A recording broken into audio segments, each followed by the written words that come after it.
মেহনত করা ছাড়বো না, তাদের জন্য দোয়া করা ছাড়বো না, তাদের জন্য আমরা মেহনত করব, দোয়া করব, বুঝানোর চেষ্টা করব। কিন্তু জরুরি না যে সবাই বুঝবেই। তার পরিবার গড়ার জন্য চেষ্টা করব, কিন্তু এটাও খেয়াল রাখবো যে সবার ভাগ্যে হেদায়েত নসিব না হতে পারে। এটা আল্লাহর পক্ষ থেকে আসবে, আল্লাহ পাক যাকে ইচ্ছা তাকে হেদায়েত দিতে পারে। 4 নম্বর পয়েন্টটা হচ্ছে সবার রিজিক হতে হবে হালাল। হারাম রিজিকের ব্যক্তি দিয়ে না হবে দাওয়াত, আর না জিহাদ, না খেলাফ। রিজিকে সুদ, রিজিক নোংরা, ঘুষ, দুর্নীতি, আত্মসাৎ, অন্যের সম্পদ আত্মসাৎ করছেন, নাউযুবিল্লাহ, এই বাজারে মাপে কম দিচ্ছেন, ইত্যাদি ইত্যাদি। তাহলে এই রিজিক খেয়ে কি ইলম অর্জন হবে, আর কি ইবাদত করা হবে, আর কি তাজকিয়া অর্জন হবে, এটা আপনি বুঝতে পারছেন। আর খিলাফা তো বহু দূরের কথা, তাই না? ওইটা তো চূড়ান্ত একটা স্টেজ, যে একদম বিশ্বের ক্ষমতা, রাজনৈতিক ক্ষমতা হাসিল করা। তাহলে আমাদের সবার রিজিকটাকে হালাল করার চেষ্টা করতে হবে। এখন তো সুদের মাধ্যমে নোবেল পুরস্কার পায় মানুষ, তাই না? এটা তো জাতিগত অবস্থা। তাহলে আপনি রিজিক হালাল কত টাফ বুঝতে পারছেন কিনা, কত কঠিন রিজিক হালাল হওয়া। আমরা পশ্চিমাদের কাছে গ্রহণযোগ্যতাকে গ্রহণযোগ্যতার মানদণ্ড বানাচ্ছি কোনো কোনো ক্ষেত্রে, অথচ আমরা ভুলে গেলাম যে সবচেয়ে গ্রহণযোগ্য সে ব্যক্তি যে আল্লাহর কাছে গ্রহণযোগ্য। কি আশ্চর্য! অং সান সুচি নোবেল পুরস্কার পেয়েছিল, মনে আছে আপনাদের? কিসে? পিস, শান্তিতে। যার হাতে আরাকানের বহু মুসলিম এবং অমুসলিম, শুধু মুসলিম না, মুসলিম অমুসলিম বহু মানুষের রক্ত লেগে আছে। কিসে নোবেল পুরস্কার পাইছে সে?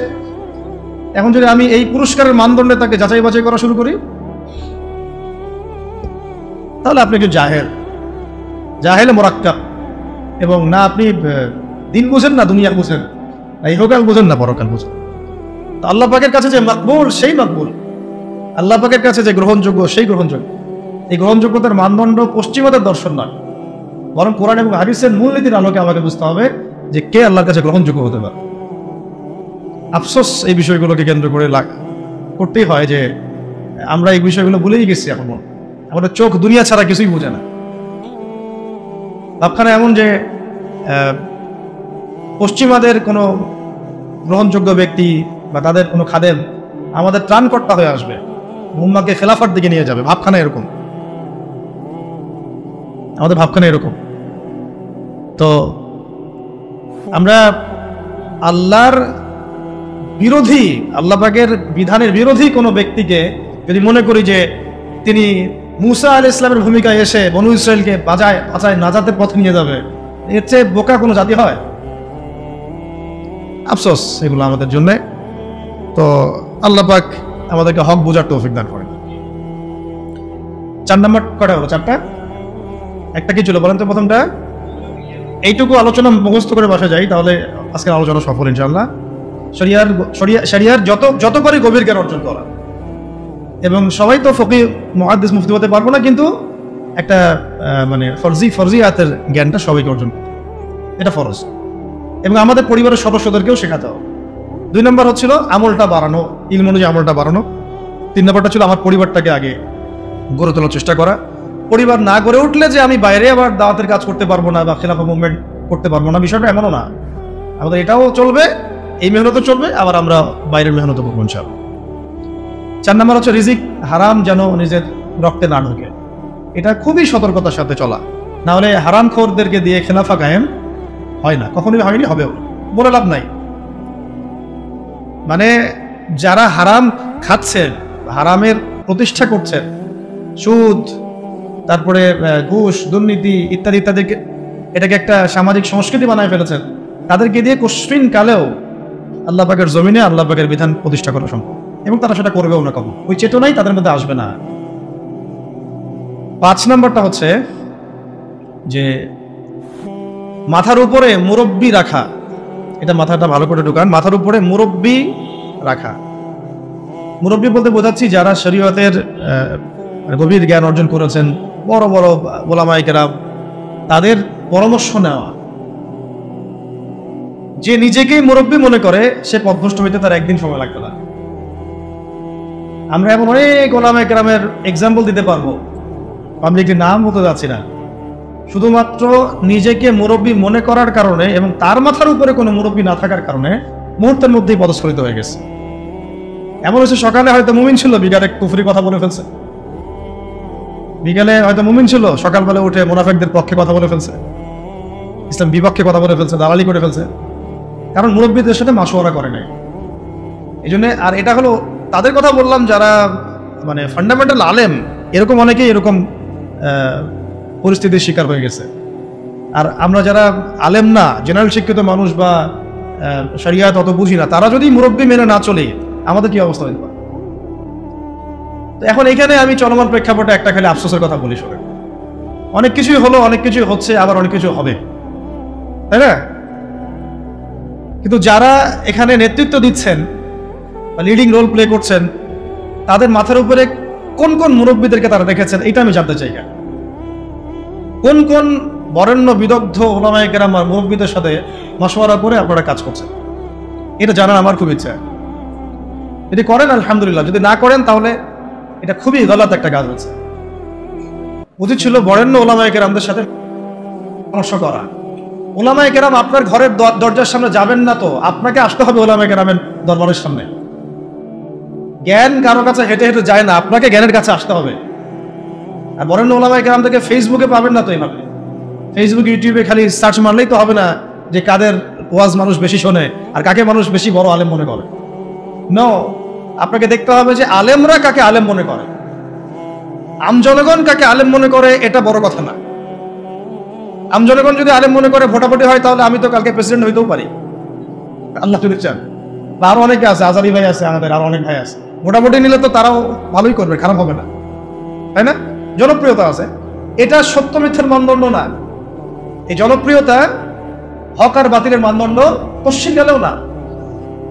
আপনারা দেখবেন ওলামায়ে কেরাম কাকে হক মনে করেন, ওলামায়ে কেরাম কার কাছে ইলম নিতে যান, ওলামায়ে কেরাম না কার পিছনে ছুটতেছে, ওইটা আপনি ফলো করুন। সাধারণ আমভাবে মানুষ পঙ্গপালের মতো কাকে ফলো করতেছে, কাকে হিরো মনে করতেছে, কাকে বড় সেলিব্রিটি মনে করতেছে, this is not the big deal. এটা বড় কথা। এটা এটা ভালো হতে পারে, তার জন্য কল্যাণকর হতে পারে, আবার ফিতনাও হতে পারে। ইসলামিক ক্ষেত্রেও, রাজনৈতিক ক্ষেত্রেও এবং সামাজিক ক্ষেত্রেও অনেক বিশেষ সিদ্ধান্ত গৃহীত হচ্ছে ফেসবুকের মাধ্যমে।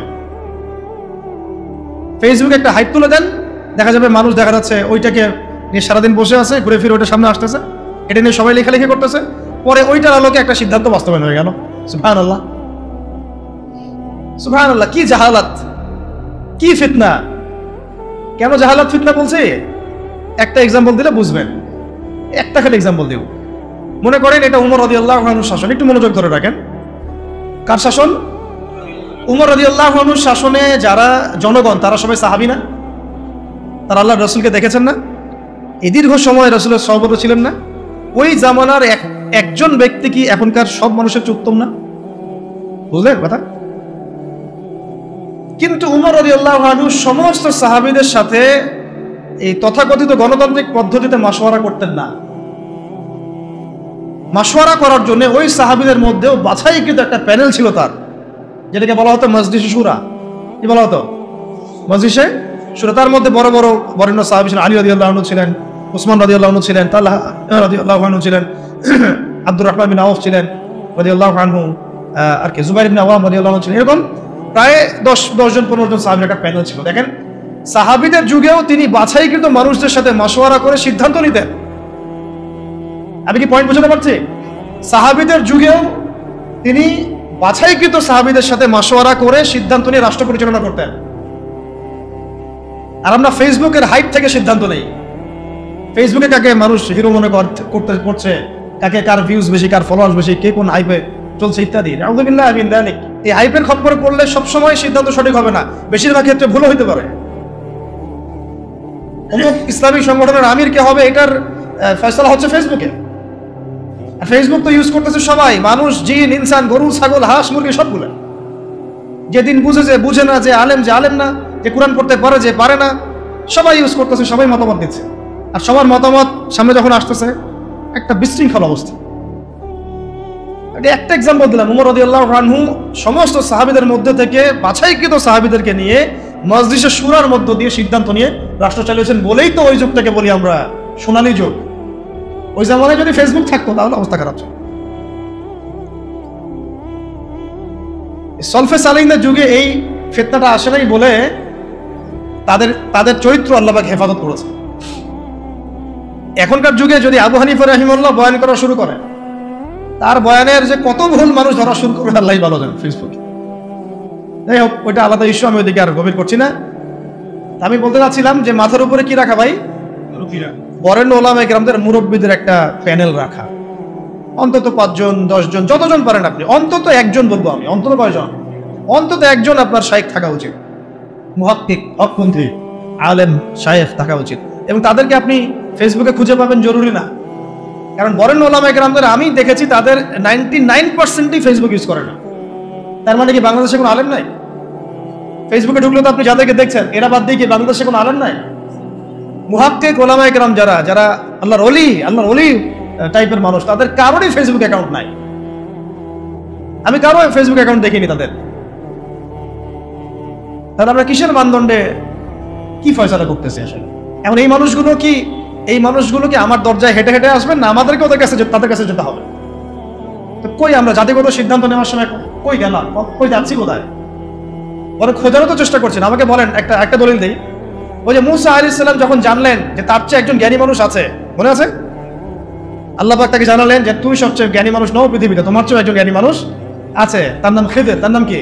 খিদির আলাইহিস সালাম। তো মুসা আলাইহিস সালাম কি বললেন যে তাকে আমার কাছে আল্লাহ পাঠায় দেন, তো আমি তার কাছ থেকে মশওয়ারা নেই, পরামর্শ নেই, বরং বললেন যে আল্লাহ ওয়াইস ক্বালা মুসা লিফাতাহু লা আবরাহু হাত্তা আবলুগা মাজমাআল বাহরাইন আও আমদি হুকুবা। সুবহানাল্লাহ, কি চমৎকার আয়াত, কি চমৎকার আয়াত! আমি বুঝাতে পারবো না আয়াতের ব্যাখ্যাটা আপনাদেরকে।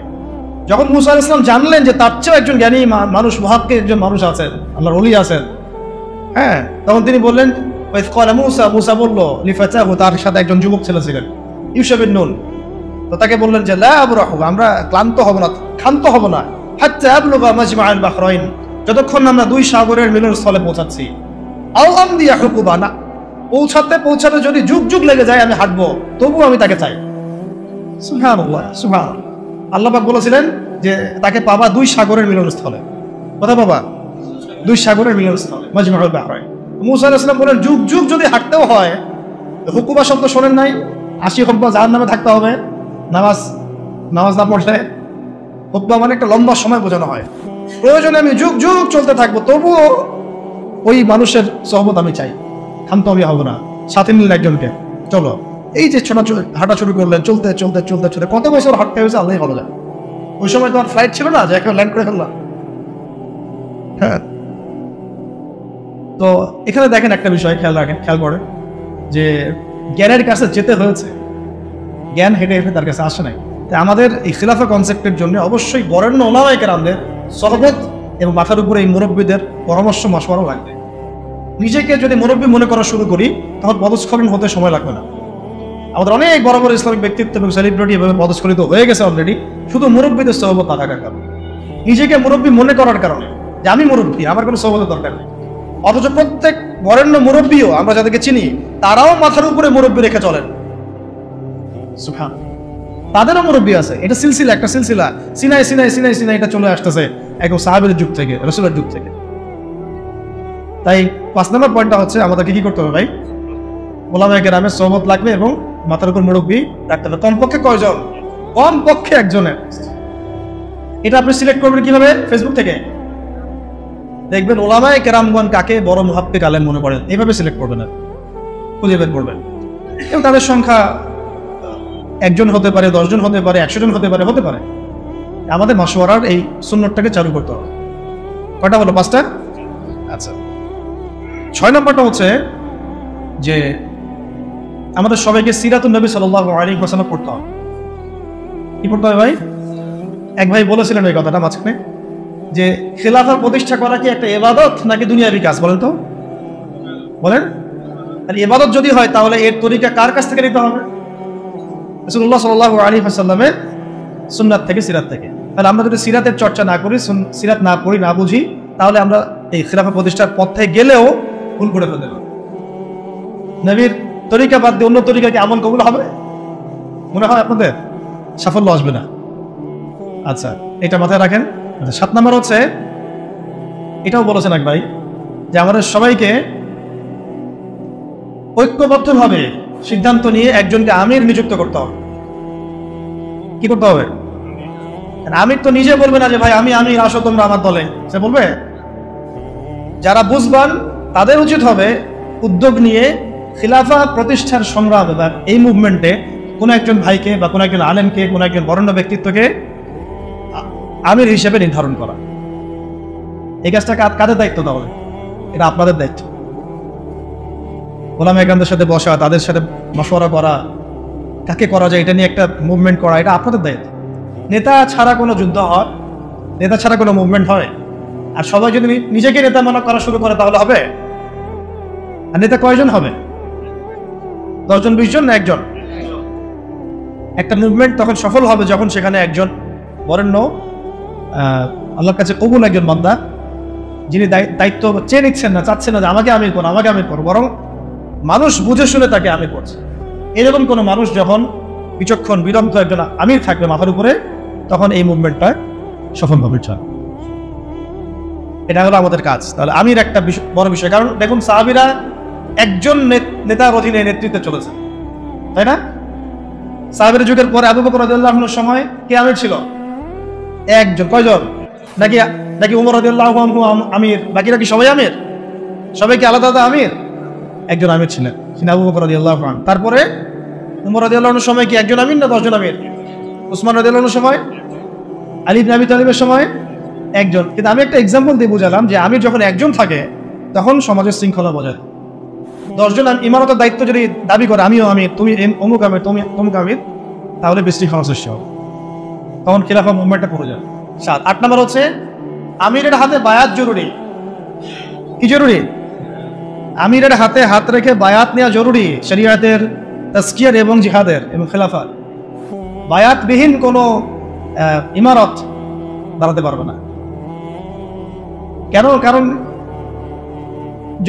আমরা যখন বরেণ্য ওস্তাদদের কাছে, মুরব্বীদের কাছে বায়াত করি, তখন কোনো ব্যবসা শুরু করার আগেও তার সাথে পরামর্শ করি যে আমি এটা করতে যাচ্ছি, ওস্তাদ কেমন হবে, ভালো নাম দিচ্ছে, বা আমি এটা শুরু করতে যাচ্ছি, আপনার মশওয়ারা যাচ্ছি, এই পরিস্থিতিতে আমাদের কি করা উচিত, মশওয়ারা যাচ্ছি। প্রত্যেকটা বিষয় তখন সে আমিরের উপর আমরা মশওয়ারা করেছিলেন।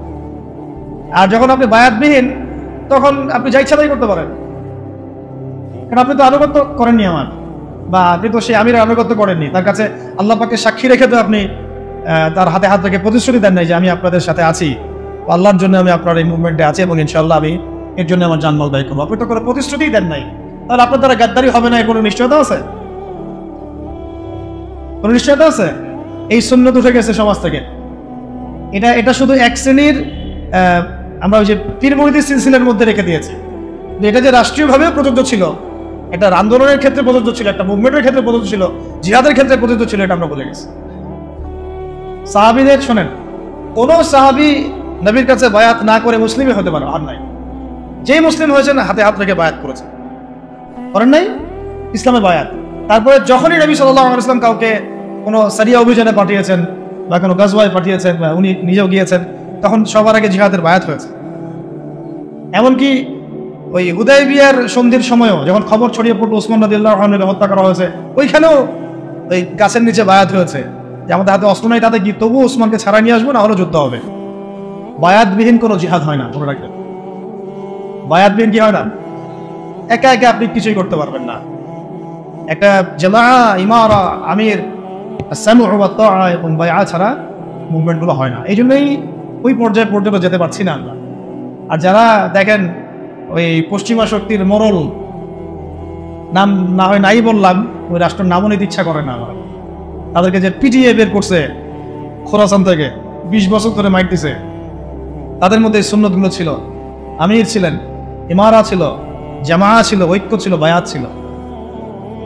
এটা আমাদের মধ্যে উঠে গেছে, এটা জরুরি। বায়াত কটা হলো না? আমির লাগবে, বায়াত লাগবে এবং অনুসারী লাগবে। 9 নম্বর কি লাগবে? অনুসারী লাগবে। অনুসারীদের কর্তব্য হচ্ছে সামি'না আতা'না, সামি'না আতা'না, শুনলাম মানলাম, শুনলাম মানলাম। হ্যাঁ, যদি আমিরের মধ্যে এমন কিছু দেখা যায় যে সে সরাসরি কোরআন সুন্নাহর বিরোধী কোনো কাজ করছে, তখন আপনার ওই কথার উপর কোনো ইয়া নাই, আপনাকে শুনতে হবে না, মানতে হবে না, তখন এটা নাই।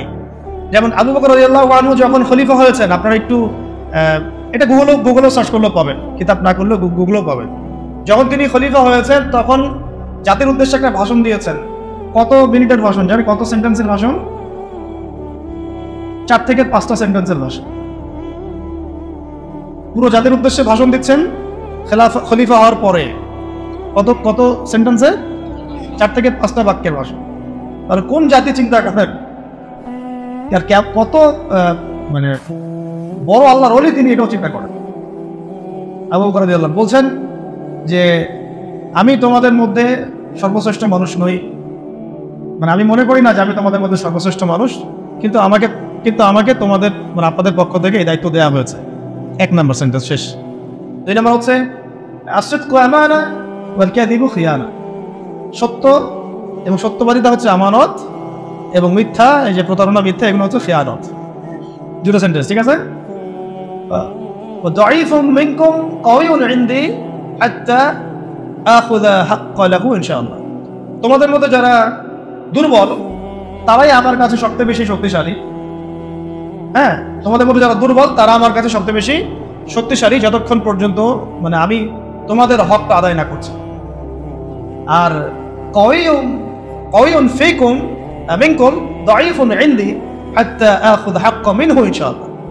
আর তোমাদের মধ্যে যারা শক্তিশালী মনে করো তারাই আমার কাছে দুর্বল, যতক্ষণ না তোমাদের কাছ থেকে আমি গরিবের হকটা আদায় না করছি। চিন্তা করুন, আসুন দেখছেন কটা সেন্টেন্স হলো? আরেকটা হচ্ছে 5 নম্বর হচ্ছে যে আল্লাহ পাক ওই জাতিকে সম্মানিত করেন যে জাতি জিহাদের পথ বেছে নিয়েছে, আর যখন কোনো জাতি জিহাদের রাস্তা ছেড়ে দেয় আল্লাহ পাক তখন তাকে অসম্মানিত করেন। কত নম্বর সেন্টেন্স? 5। আর 6 নম্বর একটা সেন্টেন্স ছিল, হ্যাঁ মনে পড়ছে, যে আর কোনো জাতি তখনই ধ্বংস হয় যখন তার মধ্যে অশ্লীলতা ছড়িয়ে পড়ে। কুমু লিস-সালাতি ইয়ারহামুকুমুল্লাহ, সালাতের জন্য দাঁড়াও, আল্লাহ তোমাদের প্রতি রহম করুন। শেষ ভাষণ। জুমার আগে হয়েছে এটা, জুমার নামাজের আগে। এটা বুঝতে পারছেন? তো আমির যেমন লাগবে এরকম অনুসারী ডাকবে। আরেকটা কথা মাঝখানে মিসকিপ হয়ে গেছে। উনি বলেছিলেন যে আমি তোমাদেরকে যতক্ষণ পর্যন্ত আল্লাহ এবং তার রাসূলের দিকে চালাই ততক্ষণ তোমরা আমার আনুগত্য করো। আমি তোমাদেরকে যতক্ষণ পর্যন্ত আল্লাহ এবং তার রাসূলের দিকে চালাই ততক্ষণ তোমরা আমার কি করবে? আনুগত্য করবে। আর আমি যদি তোমাদেরকে আল্লাহ এবং তার রাসূলের দিকে না চালাই, ঠিক আছে, আমি যদি তোমাদেরকে আল্লাহ এবং তার রাসূলের দিকে না চালাই তাহলে ফালা তাআতা লি আলাইকুম, আমার উপরে তোমাদের কোনো আনুগত্য নাই। তবে সামান্য বিষয়েই যে তার আনুগত্য ছেড়ে দিতে হবে এমন না, তাকে নসিহত করতে হবে, পরামর্শ দিতে হবে, সংশোধনের চেষ্টা করতে হবে, ধৈর্য ধরতে হবে। 10 নম্বর পয়েন্টটা হচ্ছে যে সূরা ভিত্তিক সিদ্ধান্ত নেওয়া। কি করা? মজলিসে সূরা ভিত্তিক সিদ্ধান্ত নেওয়া। একটু আগে একটা কথা বলে এক্সাম্পল দিয়েছিলাম, উমর রাদিয়াল্লাহু আনহু তার একটা সূরা প্যানেল ছিল না? এই সূরা প্যানেল থেকে সিদ্ধান্ত গৃহীত হতো, তারপর এটা পুরো জনগণের উপরে বাস্তবায়িত। কথা বুঝতে পারছেন? তাই আমাদেরকেও ওইভাবেই প্রত্যেকটা ক্ষেত্রে একটা সূরা কমিটি থাকতে হবে যারা মাশওয়ারা করে পরামর্শের মধ্য দিয়ে সিদ্ধান্ত নেবে। এটা একটা যেহেতু রাষ্ট্রীয় ব্যাপার, এটা বিভিন্ন স্তরে স্তরে ভাগ হতে পারে। যেমন কেন্দ্রীয় একটা সূরা কমিটি, সূরা সদস্য, জেলা ভিত্তিক সূরা সদস্য, থানা ভিত্তিক সূরা সদস্য, এভাবে হয়তো একটা চেইন অফ কমান্ড থাকতে পারে, কিন্তু মূল সূরা থাকবে একটা কেন্দ্রীয়। এখান থেকেই সবকিছু ফয়সালা হচ্ছে। আপনারা কি জানেন যে বর্তমান বিশ্ব যে চলতেছে এই তাগুতি বিধান দিয়ে, শয়তানি বিধান দিয়ে, এরও একটা সূরা পরিষদ আছে? হ্যাঁ, ওটা কি? জাতিসংঘ। হ্যাঁ, এটা জাতিসংঘ চাচা বুঝতে পারছে। অবাক পেলাম। জাতিসংঘ না, জাতিসংঘের সাধারণ পরিষদ না, কিন্তু জাতিসংঘের সিকিউরিটি কাউন্সিল। দুটা ওখানে প্যানেল আছে, কিন্তু একটা সাধারণ পরিষদ, একটা হচ্ছে কি সিকিউরিটি কাউন্সিল। সিকিউরিটি কাউন্সিল থেকে সিদ্ধান্ত গৃহীত হয় যে কি হবে না হবে, কোন খোদায় কি করবো। কারণ সব যত শয়তানির গোড়া এখন ওই পশ্চিমার মধ্যে, ওই জায়গাতে তারা এগুলো মাথা কাটায় কি করবে না করবে, কোথায় কি। শোনেন, এটা তো কিছুই না, বাংলাদেশ তো ছোট রাষ্ট্র একটা, দুর্বলই বলা যায় বিশ্বের প্রেক্ষাপটে। আরবের 8-10টা রাষ্ট্রকে 2-3 বছর 4 বছরের ব্যবধানে আরব বসন্তের স্লোগান দিয়ে পুরাই চেঞ্জ করে ফেলে দিছে। এটা এমন এক দাজ্জালীয় শক্তি।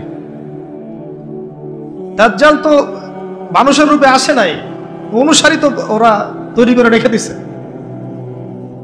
আপনারা হাদিস পড়েন, আমরাও পড়ি, আগে একভাবে বুঝতাম, যতদিন যাচ্ছে আল্লাহ পাক অন্যভাবে বোঝার তৌফিক দিচ্ছেন আলহামদুলিল্লাহ। দাজ্জাল যে সারা বিশ্ব চষে বেড়াবে, ও কি সারা বিশ্বের প্রত্যেক গ্রামে গ্রামে হেঁটে হেঁটে বেড়াবে, নাকি অনুসারী দিয়ে শাসন করাবে? কমন সেন্স না?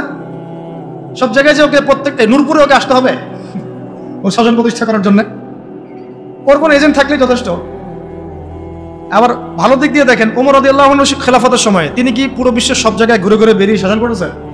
তিনি ছিলেন মদিনায়, চেইন অফ কমান্ড। তার অনুসারী সাহাবায়ে কেরাম রাদিয়াল্লাহু আনহুম তারা বিভিন্ন জায়গায় তাদের কাজ করছেন, ইসলামের কাজ করছেন। এটাই তো মানে স্ট্র্যাটেজি হয়। দাজ্জাল আসে নাই, বের হয়নি, তো কি হচ্ছে? ওর অনুসারী তো অ্যাক্টিভ সময়। তো 10 নম্বরটা বলছিলাম কি ভাই, আমাদের মজলিস সূরাভিত্তিক সিদ্ধান্ত নিতে হবে। সূরাভিত্তিক সিদ্ধান্ত ছাড়া আমরা আগাতে পারবো না। এবং এটা এই সূরা সদস্য আপনি নির্ধারণ করবেন কিসের ভিত্তিতে? টাকা পয়সা, ইলম, আমল, তাজকিয়া, পরহেজগারিতা এবং তার বিচক্ষণতা, প্রজ্ঞা, এগুলোর ভিত্তিতে এটা বিচার করা হয়। এখানে একজন ব্যক্তি থাকতে পারেন যার বয়স 20 বছর, এমন ব্যক্তিও মজলিসে সূরায় থাকতে পারে, তার যদি জ্ঞান, প্রজ্ঞা, বিচক্ষণতা থাকে, কোনো সমস্যা নাই, আমল থাকে। আবার এমন একজন ব্যক্তি যার বয়স 50, 60, 70, তিনিও থাকতে পারেন। এটা সিদ্ধান্ত টাকা পয়সা, পদ, পদবী, ক্ষমতার ভিত্তিতে হবে না, যেটা আমাদের এখানে সুন্নত হয়ে গেছে, নাউযুবিল্লাহ। আপনারা কি জানেন, ওমর রাদিয়াল্লাহু আনহুর যুগে তিনি একজনকে খুব কাছে রাখতেন, এক সাহাবীকে, যদিও তার বয়স তখন অনেক কম ছিল, মানে কম বলতে মোটামুটি কম ছিল। তার নাম আব্দুল্লাহ বিন আব্বাস রাদিয়াল্লাহু আনহু। আব্দুল্লাহ বিন আব্বাস রাদিয়াল্লাহু আনহু আল্লাহ নবী সাল্লাল্লাহু আলাইহি ওয়াসাল্লামের চাচাতো ভাই। তার বয়স কিন্তু অন্য সাহাবীদের চেয়ে বেশি ছিল না, তিনি তাকে কাছে রাখতেন। কারণ কি জানেন? কারণ নবীজি সাল্লাল্লাহু আলাইহি ওয়াসাল্লাম তারই চাচাতো ভাইয়ের বুকে মাথায় হাত রেখে একটা দোয়া করে দিয়েছিলেন। আমাদের নবীজি একদিন রাত্রেবেলা উঠে ইস্তেঞ্জা করতে গিয়েছেন, বের হয়ে দেখেন যে কেউ একজন তার জন্য অজুর পানি রেখে দিচ্ছে। ঠিক আছে, তো নবীজি অবাক হয়ে গেছেন, কে পানি রাখছে এখানে আমার জন্য? আব্দুল্লাহ বিন আব্বাস রাদিয়াল্লাহু আনহু বললেন যে আমি রাখছি। ছোট তখন তিনি, 10, 12, 14 বছর বয়স। কত বিচক্ষণ, কেয়ারফুল দেখেন যে নবীজি ইস্তেঞ্জা গেছেন, আমি একটু খেদমত করে দিই, একটু পানি আগায় দিই। এই পানিটা পেয়ে নবী সাল্লাল্লাহু আলাইহি ওয়াসাল্লাম তাকে বুকে জড়ায় ধরে মাথায় হাত বুলায় দোয়া করছিলেন সাল্লাল্লাহু আলাইহি ওয়াসাল্লাম যে আল্লাহুম্মা ফাক্কিহহু ফিদ-দীন ওয়া আল্লিমহু তা'ওয়ীল। আল্লাহ আপনি তাকে দ্বীনের গভীর বুঝ দান করেন এবং তাকে এই যে কোরআনের এগুলোর ব্যাখ্যা বিশ্লেষণ করার তৌফিক দান। তিনি হয়েছেন পরবর্তীতে রাইসুল মুফাসসিরিন, সমস্ত মুফাসসিরদের সর্দার যাদেরকে বলা হয়, তার মধ্যে একজন হচ্ছেন আব্দুল্লাহ বিন আব্বাস রাদিয়াল্লাহু। তার বয়স তখন কম, তারপরেও উমর রাদিয়াল্লাহু আনহু তাকে কাছে বসে রাখতেন, পরামর্শ দিতেন, আয়াতের ব্যাখ্যা জানতে চাইতেন। উমর রাদিয়াল্লাহু আনহু কি কম জানেন? হ্যাঁ, উমর রাদিয়াল্লাহু আনহু কি কম জানেন? তারপরেও তিনি তাকে এইভাবে খাতির যত্ন করতেন, যাতে যদি কোনো ভুল কিছু না হয়, মানে ভুল কিছু যেন না হয়, তার কাছ থেকে জেনে নেওয়া, যদিও তার বয়স কম। আর এখন তো মানে আহলুল ইলমদেরকে মূল্যায়নই করেন না আপনারা। হুজুররা কোথায় ছিল? বক্তব্যটা এরকম, হুজুরদের দিয়ে কি হবে? হুজুরদের সাথে এসবের কি সম্পর্ক? রাজনীতির সাথে হুজুরের কি সম্পর্ক? ওখানে আমরা যাব কেন? তাদের কাছে মাশওয়ারা নিব কেন? আমরা কি কম বুঝি? আমাদের মাশওয়ারা দেওয়ার জন্য জাতিসংঘ আছে, হ্যাঁ, ইসরায়েল আছে, আমেরিকা আছে, পশ্চিমা বিশ্ব আছে। আমরা IMF থেকে লোন নিয়ে আসবো, জাকাতের কি দরকার আছে? হুজুরটা বললেই হবে? ভাবখানা এরকম আর কি। এই জন্য এই জাতির এই দুর্দশা হচ্ছে। আল্লাহ পাক যেন যারা বুঝে নাই, মানে যারা এখন বর্তমান, তাদেরকে যেন বোঝার তৌফিক দান করে। আমরা দোয়া করবো সবার জন্য। আমরা কারো দুশ্মনী কারোর সাথে আমাদের নাই, কিন্তু আমরা হকের পক্ষে থাকবো সবসময়, বাতিলের বিপক্ষে থাকবো সবসময়। আমরা মাজলুমের পক্ষে থাকবো এবং জালেমের বিপক্ষে, সে যেই হোক না কেন, হুয়েভার হি ইজ, আমরা মাজলুমের পক্ষে, জালেমের, সোজা কথা, সে যেই হোক। সূরা থাকতে হবে এবং সূরার মধ্যে এইভাবে বিচক্ষণ জ্ঞানী ব্যক্তিদেরকে স্থান দিয়ে আমাদেরকে চলতে হবে, মাশওয়ারা করে। আরো আছে, আত্মশুদ্ধি অর্জন করার জন্য সাহাবীরা কি করতেন? সবসময় নবীর কাছে গিয়ে পড়ে থাকতেন। খেয়াল করেন নাই? যখন একটু ফুরসত পেতেন, কাজকর্ম শেষ, মসজিদে নবীর কাছে কথা শুনতেন, বসতেন, যোগাযোগ রাখতেন। আমাদের ওলামায়ে কেরামদের সাথে কানেকশনই বা কোথায়? কানেকশন উঠে গেছে না এখন খুব বেশি, কানেকশন ফোনে। আর এটা নিয়ে আমি আরেকটা লেকচার দিব ইনশাআল্লাহ, যে এটা কি পরিমাণ ফিতনা একটা জগৎ। এই কারো চরিত্র নষ্ট করতে বাকি রাখবে না এবং দুশ্চরিত্র ব্যক্তিকে গাছে উঠাইতেও বাকি রাখবে না। হককে বাতিল বানায় ফেলতে পারে, বাতিলকে হক বানায় ফেলতে পারে। এতই ফিতনাময়, এতটাই ফিতনাময়। তো আমাদের মুরব্বীদের সাথে সোহবতের সাথে সাথে তাজকিয়া, আত্মশুদ্ধি অর্জন করার চেষ্টা করতে হবে। এর জন্য ওলামায়ে কেরাম বলেন পরকালের ফিকির করা, মৌতের কথা স্মরণ করা, বেশি বেশি জিকির করা, কোরআন তেলাওয়াত বাড়ায় দেওয়া, তারপরে মুরব্বীদের সাথে দেখা সাক্ষাৎ করা, আলেমদের সাথে যোগাযোগ রাখা। যখনই মনটা একটু দুনিয়াবি ভাব আসতেছে তখনই চলে যাওয়া, উস্তাদ আসলে মনটার মধ্যে অস্থিরতা কাজ করতেছে, মনে হচ্ছে ইমান কমে যাচ্ছে, আমল কমে যাচ্ছে, পরামর্শ দেন, এইভাবে অস্থির থাকা। হুযায়ফা রাদিয়াল্লাহু আনহুর ঘটনা মনে আছে না? উনি মনে করছিলেন যে একদিন আমি কি মুনাফিক হয়ে গেলাম কিনা, আল্লাহ নবীর কাছে গিয়ে বসলে জান্নাত জাহান্নাম মনে হয় চোখে দেখতেছি, বাসায় গেলে মনে হয় যে দুনিয়ার কাছে ঢুকে গেছি। মনে আছে না হাদিসটা? ফাজাইল আমল বই তো আছে। তো তখন তারা দৌড় দিয়ে আবার নবীর কাছে আসলেন, ইয়া রাসূলুল্লাহ বাসায় গেলে এমন লাগে, আপনার কাছে থাকলে এমন লাগে। নবীজি বললেন যে এটা স্বাভাবিক, কারণ তোমরা যদি সবসময় ওই একই হালতেই থাকতা তাহলে তো তোমরা ফেরেশতা হয়ে যাইতা। এই যে ওনাদের ফিকির যে কি হলো, আমি কি মুনাফিক হয়ে গেলাম কিনা, এটা যোগাযোগটা রাখা। এবং আমি বারবার একটা কথা বলতেছি, জ্ঞান আপনার ঘরের দরজা আসবে না, আপনাকে জ্ঞানের কাছে যাইতে হবে, খুঁজে বের করতে হবে এবং আল্লাহর কাছে কান্নাকাটি করে দোয়া করতে হবে যে আল্লাহ আমাকে সেরকম মুহাক্কিক আলেম, ওইরকম মুহাক্কিক আল্লাহর ওলির সোহবত আল্লাহ তুমি নসিব করো, ওই রকম মানুষদের পরামর্শ নিয়ে চলার তৌফিক দান করো। ঠিক আছে, কটা হচ্ছে আজকে? আচ্ছা, এবার আসি, এগুলো একটু স্ট্রং, একটা বলে শেষ করতেছি। 12 নম্বর হচ্ছে শারীরিক এবং মানসিকভাবে শক্তিশালী হওয়া। কি ঘুমাসছে একটা কাজ করেন, জায়গা পরিবর্তন করেন। এটা কিন্তু ঘুম চলে যাওয়ার একটা সুন্নাত, জায়গা পরিবর্তন করলে ঘুম চলে যাবে। 12 না, এটা শারীরিক মানসিক দুই দিক থেকেই শক্তিশালী হওয়ার চেষ্টা করা। কারণ ইসলামের সুন্নত এটা নয় যে আমি গিয়ে মায়ের খাবো। জিহাদের মাঠে সাহাবীরা কখনো এই উদ্দেশ্যে যান নাই যে গেছি আমাকে মারো আমি শহীদ হয়ে যাবো, এইভাবে যান নাই তারা কখনো, বরং গিয়েছেন এই উদ্দেশ্যে যে আমি কাফেরের গর্দান উড়াই দিব। এবং সেই প্রস্তুতি, সেই প্রিপারেশন, সেই ফিজিক্যাল স্ট্রেংথ, তার প্রশিক্ষণ, এদাত, এগুলো তাদের ছিল। ওইটা এমন যুগ ছিল যখন প্রত্যেক ঘরে ঘরে জন্ম থেকেই মানুষ এগুলো শিখত। তীর নিক্ষেপ করা, তরোয়াল চালানো, কুস্তি ইত্যাদি ইত্যাদি, এগুলো জন্ম ছোটবেলা থেকেই মানুষ এগুলো শিখত। এখন তো এটা মানে সব ঘরে ঘরে নাই, আলাদা করে আমরা প্রশাসনিক বাহিনী তৈরি করেছে। এটা হচ্ছে জনগণকে নিরস্ত্রীকরণ করে দেওয়ার একটা প্রক্রিয়া। কিন্তু যাদেরকে প্রশিক্ষিত করছি তারা আবার পশ্চিমাদের দাসত্ব করতেছে, ওদের সেবা দশায় বসে আছে। একটা জাতিসংঘের মিশনকে তারা মনে করতেছে জান্নাতের টিকিট পেয়ে গেছে, নাউযুবিল্লাহি মিন যালিক, তাই না? একটা মিশনের জন্য আপনি কোনো ক্ষেত্রে মুজাহিদ ভাইয়ের বুকে গুলি চালিয়ে দিচ্ছেন। আল্লাহ পাক আপনাদেরকে বোঝার তৌফিক দান করেন। এটাকে ইদাআত বলে, শরীয়তের ভাষায় কি বলে? ইদাআত মানে হচ্ছে মানে শারীরিক মানসিকভাবে শক্তিশালী হওয়ার চেষ্টা করা, অ্যাটলিস্ট আপনার ফিজিক্যাল এক্সারসাইজগুলো করা, মার্শাল আর্টস শেখা, বা তারপরে সেলফ ডিফেন্স শেখা। এখন তো আর ওই পরিবেশ নাই যে সবাই ওইসব অস্ত্র চালানো শিখতে পারবে, এটা তো সবার ক্ষেত্রে প্রযোজ্য হচ্ছে না, কিন্তু অ্যাটলিস্ট মেন্টালি এবং ফিজিক্যালি স্ট্রং থাকার চেষ্টা করো। কারণ এটা সুন্নত নয় যে আমি গিয়ে মায়ের খেয়ে চলে আসবো। সাহাবেরা এই উদ্দেশ্যে জিহাদের মাঠে যান নাই, বরং গিয়েছেন কোন উদ্দেশ্যে? যে আমি মারবো, যদি আল্লাহ পাক আমার ওখানে শাহাদাত দিকে রাখেন তাহলে সেখানে আমার শাহাদাত হবে না। 313 জন নিয়ে যখন আমরা 1500 জনকে হারাচ্ছি, তার মানে কি বুঝতে পারতেছে? তারা কি ফিজিক্যালি এবং সামরিক দিক থেকে দুর্বল ছিলেন? আলী রাদিয়াল্লাহু আনহু একাই তিনি 10-20 জনের জন্য যথেষ্ট ছিলেন। উমর ইবনে খাত্তাব একাই 10 জনের জন্য যথেষ্ট ছিলেন। হামজা রাদিয়াল্লাহু আনহু যেদিন শাহাদাত বরণ করেছেন উহুদের দিন, ওই দিনও তিনি এমনভাবে যুদ্ধ করেছেন যে তাকে হত্যা করেছিল ওই দিন, তার নাম ওয়াহশী। নাম কি মনে আছে? ওয়াহশী। তাকে চুক্তি করা হয়েছিল যে যদি তুমি শুধু দূর থেকে তাকে বল্লম নিক্ষেপ করে হত্যা করবে, এতটুকুই তোমার কাজ, তোমাকে মুক্ত করে দেওয়া হবে। আমরা বলবো রাদিয়াল্লাহু আনহু, কারণ তিনি পরবর্তী ইসলাম কবুল করেছিলেন। এবং এই ওয়াহশী রাদিয়াল্লাহু আনহুর হাতে আবার মুসাইলামা কাযযাব মারা গেছে। তারও অবদান এখানে, আল্লাহ পাক তাকে জীবনটা ঘুরাই দিয়েছেন। আল্লাহ পাক তাকদীরের মালিক, দেখেন কিভাবে আল্লাহ পাক জীবন ঘুরাই দেন।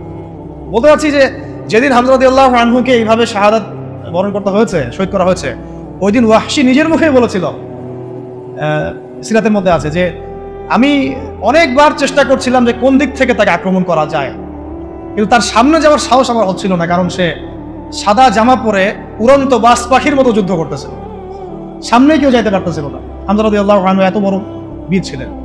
পরবর্তীতে তিনি বলেন যে আমি পাথরের আড়ালে লুকিয়েছিলাম, পিছন দিক থেকে আমি তাকে দূর থেকে বর্ষা নিক্ষেপ করেছিলাম, যেটা তার নাভির নিচ দিয়ে এদিক দিয়ে বের হয়ে গেছিল। বর্ষা ঢুকে যাওয়ার পরেও ওয়াহশী বলছেন, পরেও তিনি ঘুরে আমাকে আক্রমণ করার জন্য চেষ্টা করছিলেন, কিন্তু তাকে সময় তার সাথী দেয় না, সময় তাকে সাথ দেয়, পড়ে গেছেন। তো মানে যখন বর্ষা ঢুকে গেছে তখনও তিনি তরল উঁচু করে মারার জন্য চেষ্টা করেছিলেন কিন্তু শেষ মুহূর্তে পারেন। এই ঘটনাটা নিজের মুখে ব্যাখ্যা করেছেন ওয়াহশী।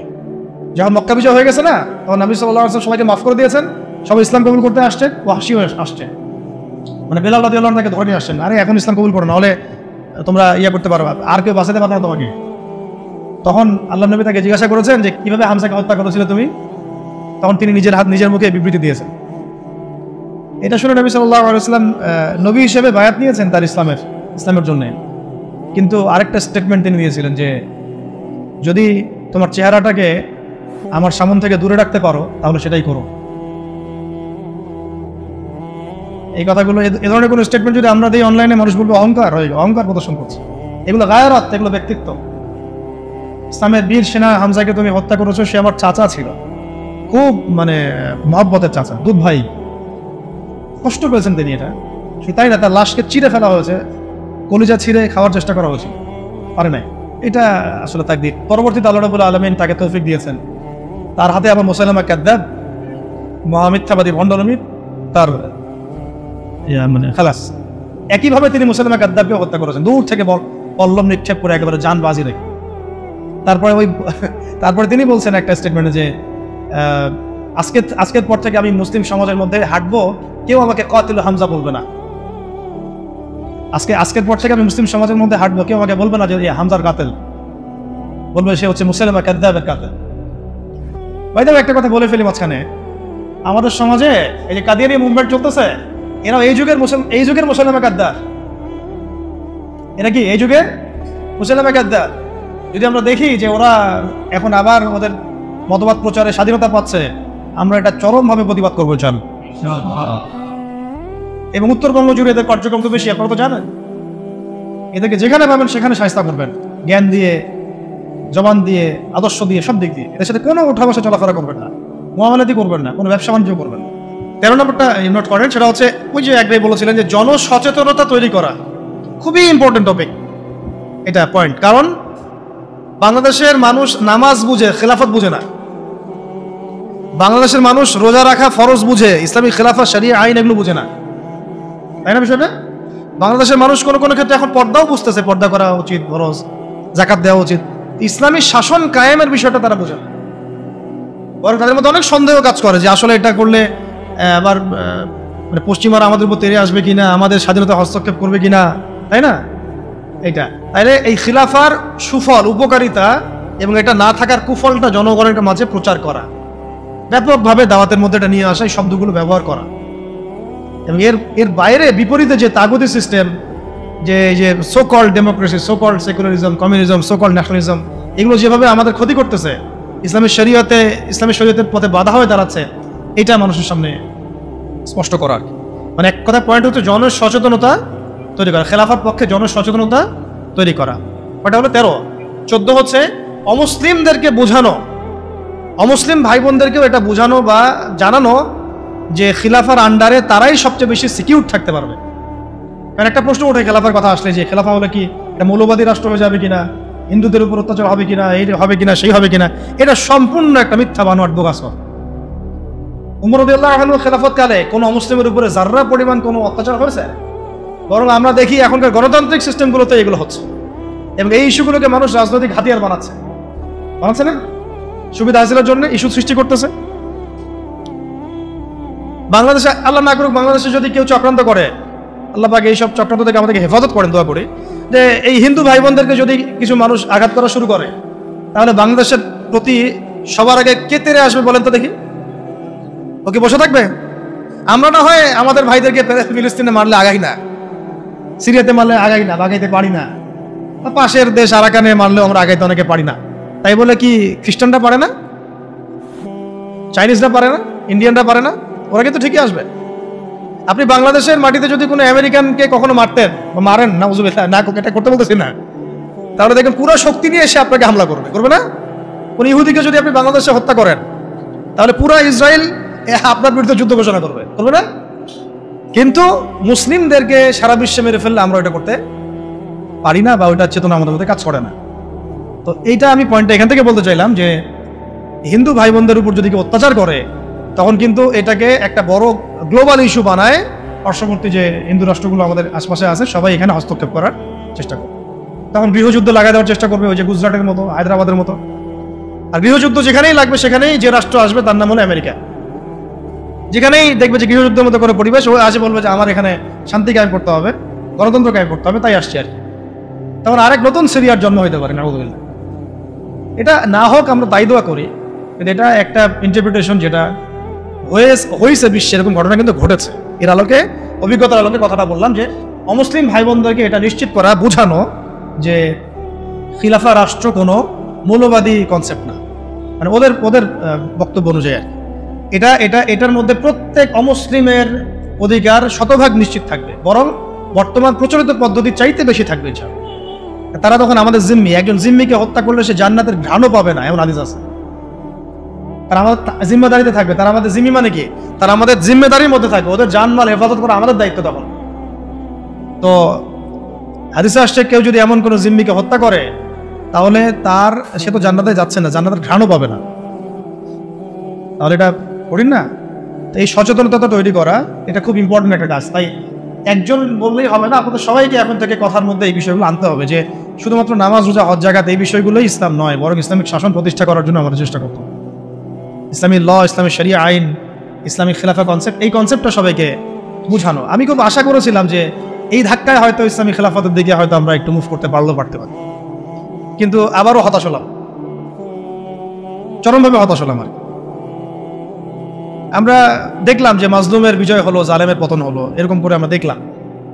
ইতিহাসে হয়েছে, ফেরাউন ধ্বংস হয়েছে, নমরুদ ধ্বংস হয়েছে, কিন্তু আমরা যেন ওই ফেরাউনের কবল থেকে নিষ্কৃতিপ্রাপ্ত ওই উদ্ধত বনু ইসরায়েলের মতো হয়ে না যায় আবার। বুঝতে পারছেন কথা? ফেরাউনের কবল থেকে মুক্তি পাওয়ার মাত্র 40 দিনের মাথায় বনু ইসরায়েল বাছুর পূজা শুরু করছিল। কত দিনের মাথায়? আর আমরা তো 40 দিন লাগে নাই, 7 দিনের মাথায় আমরা মাশাআল্লাহ ট্রান্সজেন্ডার, সুদ, পশ্চিমাদের দাস, এমন কিছু মানুষকে আমরা আমাদের মাথার উপরে নিয়ে চলে আসলাম। আল্লাহ আমাদেরকে বোঝার তৌফিক দান। এখন আমরা আশা করছিলাম যে এই মুভমেন্টগুলোর মধ্য দিয়ে হয়তোবা, যেহেতু এখানে ওলামায়ে কেরামরা সম্পৃক্ত ছিলেন, বড় বড় সংগঠনগুলো সক্রিয় অংশগ্রহণ করেছেন, কেউ বলেছেন, কেউ লিখেছেন ইত্যাদি, এবং ছাত্র জনতা সবাই আমভাবে ছিলেন, হয়তোবা তাদেরকে বোঝানো যাবে যে ইসলামিক বিষয়গুলো বাস্তবায়ন করা এটাই মুখ্য সময়। কিন্তু আমরা আবারও হতাশ হলাম আর কি। জানি না ভবিষ্যতে কি হবে, বা আমার আশঙ্কা যে খিলাফা স্টেট এভাবে বাস্তবায়িত হবে না। কারণ ওই কনসেপ্টটা, এই প্রজন্ম অনেক কিছু করছে, সাহসিকতা দেখাচ্ছে, ওদের মধ্যে উদ্যম আছে, সাহস আছে, জীবন দেওয়ার মানসিকতা আছে, কিন্তু ওদেরকে আমরা তাওহীদ বুঝাইতে পারতেছি না, তাই না? ওরা দেশপ্রেমে করতেছে, জালেমের বিরুদ্ধে দাঁড়াচ্ছে, জালেমের বিরুদ্ধে দাঁড়াই গেছে, তারা দেশপ্রেমের চেতনায় লালন করতেছে, অন্যায় সহ্য করতেছে না, সাহস দেখাচ্ছে, ওদের বুদ্ধি আছে, ওদের মাশাআল্লাহ ওদের ডেডিকেশন আছে, সবকিছু আছে। তাওহীদ বুঝাতে পারছি না আমরা যে এই কাজগুলো করতে হবে আল্লাহর জমিনে, আল্লাহর হুকুম কায়েমের জন্য, আল্লাহর জমিনে গণতন্ত্র কায়েম করার জন্য না, আল্লাহর জমিনে এই তথাকথিত জাতীয়তাবাদ আর ধর্মনিরপেক্ষতা কায়েম করার জন্য না। এই ডেডিকেশনগুলোই দরকার আমাদের আল্লাহর জমিনে খিলাফা কায়েম করার জন্য। এই মেসেজটা আমরা ইয়াং জেনারেশনকে দিতে চাই, বা দেওয়া উচিত। এইটার জন্য আমাদের সবার কথা বলা উচিত, কারণ আমার বিশ্বাস এদেরকে তারা হবে ইনশাআল্লাহ।